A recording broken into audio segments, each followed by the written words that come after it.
একটুর জন্য কাকা দিছিল একদম। আজকে যাচ্ছিলাম একটু শহরের দিকে গাড়িটা ওয়াশ করানোর জন্য। প্রথমে আমাদের গাড়ি একটা আটকায় রাখলো কতক্ষণ, ওনার গাড়িটা ভিতরে ঢুকাবে তো তার জন্যই।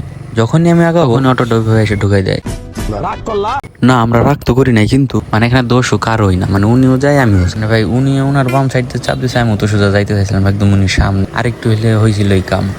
এরপরে আর কি একটু ফাঁকা চিপা চুপা পাই, ওয়ের ভিতরে ঢুকে চলে যাবো। মূলত হচ্ছে কি যে চেনের আমার একটা ঘাটের সমস্যা হয়েছে, একটু গাড়ি চালানোর সময় কটকট করে একটা আওয়াজ আসে। এখন যাবো চেনের সমস্যাটা দূর করতে, দেখি যায় কি হয়। ঠিক তখন মুরব্বী চাচা এইভাবে রিক্সাটা ঢুকাই দেয়, তখন আর কি বাউলি মেরে এইভাবে বের হয়ে যেতে হবে, তাছাড়া কোনো উপায় নাই। এত বক বক না করে আমরা ওই গ্যারেজের সামনে চলে যাই। তারপরে আমরা সোজা আসলাম গ্যারেজের সামনে, প্রায় আর অল্প কিছুক্ষণের ভিতরে আমরা চলে যাব। তারপরে চলে এসে আমার বন্ধুর গ্যারেজে, তারপরে ওর সবকিছু খুলে বলি যে কি হয়েছে বাইকটা গ্যারেজের সামনে কিছুক্ষণ দাঁড় করিয়ে রাখি, কারণ ভিতরে কিছু গাড়ির তো কাজ চলতেছিল, সেই জন্য আমাদের বেশি টাইম লাগে না এখানে। তারপরে আমার বন্ধুর কাছে আমার গাড়িটা দিয়ে দেখি কি সমস্যা আছে, তারপরে একটু টেস্ট ড্রাইভে যাই যে দেখে গাড়ির কি হয়েছে না হয়েছে। তারপরে আমার বন্ধু চলে যায় চালাতে, দেখি কি হয়েছে। তারপরে গাড়িটা আনার পর চেনিস পকেটটা একটু চেক দেওয়া হয় যে চেনিস পকেটে কোনো সমস্যা হয়েছে নাকি, কিন্তু ওখানে কিছু হয় নাই। হয়েছে চেনের একটা ঘাটে সমস্যা হয়েছে, ওটা একটু বাজে অবস্থা, তার জন্য ওটা এনে চেঞ্জ করছি আমরা।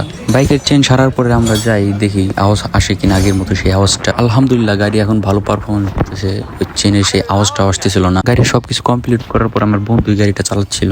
তারপরে আমরা চলে আসি আঙ্গিনার সামনে। তারপরে আমরা আঙ্গিনার সামনে দিয়ে আমাদের সেই কাঙ্ক্ষিত জায়গায় চলে যাই, আমাদের সেই গ্যারেজে। এখন আমরা সেই গ্যারেজে চলে যাবো। গ্যারেজে গিয়ে আগে গাড়িটা ওয়াশ করাবো। বাইকটা অনেক সুন্দরভাবে ওয়াশ করানো হয়। এই যে আমার বন্ধু দাঁত বাই করে যে একটা হাসি দিয়েছে, এক হাসিতে 500 টাকা, একদম 500 টাকার হাসি। তারপরে আমার বাইকনার হাসিটা দেখবো একদম ফাটাফাটি ফ্যান্টাস্টিক।